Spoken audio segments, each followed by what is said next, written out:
Un cours en miracle. Qu'est-ce que c'est qu'un miracle dans un cours en miracle? Cette question est fondamentale et si on ne l'a pas comprise, on ne peut pas dire qu'on est un étudiant d'un cours en miracle.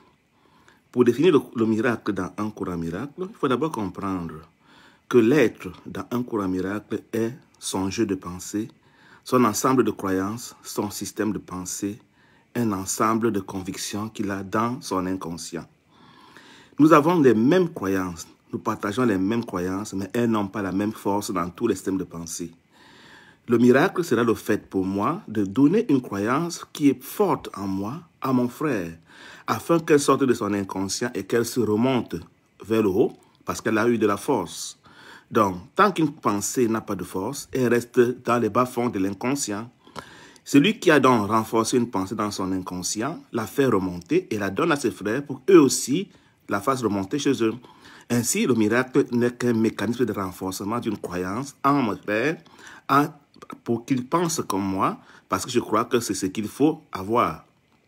Cependant, quand je veux renforcer une pensée à mon frère, en vérité, ce ne sera jamais à mon frère qui la renforce, ce sera toujours à moi-même.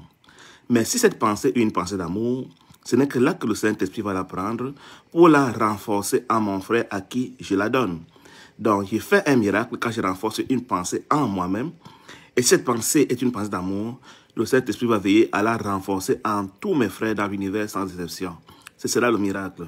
C'est pour cela que le cours dit que le but de l'enseignant de Dieu, le but d'un étudiant d'un cours en miracle, c'est d'accepter l'expiation pour lui-même, c'est-à-dire de renforcer la pensée de l'expiation en lui-même, dans son inconscient, afin que le Saint-Esprit puisse la donner à ses frères pour qu'elle aille se renforcer chez les autres à la mesure de leur disponibilité à l'accepter.